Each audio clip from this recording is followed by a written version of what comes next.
সম্মানিত দর্শক ও মাছ চাষি ভাই ও বন্ধুগণ, আসসালামু আলাইকুম। আশা করছি সকলেই ভালো আছেন। আবারও আপনাদের সামনে নতুন একটি ভিডিও নিয়ে আসলাম।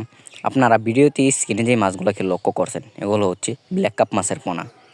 বড় সাইজের ভুর থেকে সংগ্রহ করা ব্ল্যাক কাপ মাছ।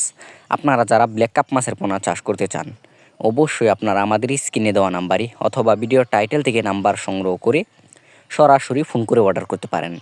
এবং এই মাছগুলি আমরা সারা বাংলাদেশের অর্থাৎ যে কোনো জেলায় জীবিত হোম ডেলিভারি করে থাকি। তাই যারা চাষ করতে চান, অবশ্যই আপনারা আমাদের কাছ থেকে নিয়ে এই মাছগুলো আপনারা চাষ করতে পারবেন। এবং আপনারা জানেন যে ব্ল্যাক কাপ একটি অন্যতম মাছ। আপনারা বাজার গেলে দেখতে পারবেন ব্ল্যাক কাপ মাছ বেচাকেনা নিয়ে একটি আনন্দময় দৃশ্য। এবং আপনারা জানেন যে ব্ল্যাক কাপ মাছ খেতে খুবই সুস্বাদু। এবং আপনাদের পুকুরে যদি শামুক থাকে, অবশ্যই আপনারা ব্ল্যাক কাপ মাছ ছাড়বেন। এবং আপনারা যদি মিশ্রভাবে চাষ করতে চান, অবশ্যই আপনারা কম সময়ে বাজার উপযোগী হবে এই মাছগুলা বাজারজাত করতে পারবেন। এবং আপনারা যেখান থেকেই মাছটা ক্রয় করবেন, অবশ্যই আপনারা বড় সাইজের দেখে মাছটা ক্রয় করবেন। তাহলে অবশ্যই আপনারা যেই মাছগুলাই ছাড়বেন, ওই মাছগুলাই আপনারা পাইবেন।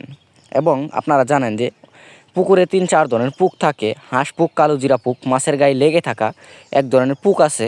ওই সমস্ত পুক যদি আপনার পুকুরে থাকে, অবশ্যই আপনারা ওই সমস্ত পুক মেরে সমিটন বা অন্যান্য ওষুধ মেরে অবশ্যই আপনারা যে কোনো মাছ ছাড়লে বাজার উপযোগী হবে, বাজারজাত করতে পারবেন।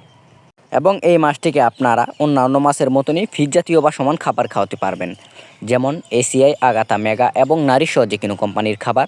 এবং ডুবন্ত খাবার হিসেবে রয়েছে সরষার খোল, কুড়া, ভুসি ইত্যাদি। তো ভিউয়ার্স, আপনারা চাইলে আরও অন্য যে কোনো মাছের পোনা চাইলে আপনারা আমাদের কাছ থেকে ক্রয় করতে পারবেন। এবং আপনারা যারা অন্য মাছের পোনা চাষ করবেন, অবশ্যই আপনারা পুকুর প্রস্তুতি জানেন না, অবশ্যই আপনারা পুকুর প্রস্তুতি করে নেবেন। পুকুর প্রস্তুতির কাজ অবশ্যই টাইটেলে দেওয়া থাকবে, আমি সামান্য বলে দিই। পুকুরের আশপাশে ময়লা আবর্জনা থাকলে অবশ্যই পরিষ্কার করে নেবেন। এবং মাটি কাটাই করতে হলে অবশ্যই মাটি কাটাই করে নেবেন। এবং চুন সার মেরে আপনার পুকুরটিকে ভালোভাবে প্রস্তুত করে আপনারা যে কোনো মাছ ছাড়তে পারবেন। তো ভিউয়ার্স, আজকের মতো ভিডিও এই পর্যন্তই। দেখা হবে পরবর্তী কোনো ভিডিওতে। নিত্য নতুন ভিডিও পেতে চ্যানেলটিকে সাবস্ক্রাইব করে দিবেন এবং লাইক, কমেন্ট, শেয়ার করবেন। দেখা হবে পরবর্তী কোনো ভিডিওতে। আল্লাহ হাফেজ, ধন্যবাদ।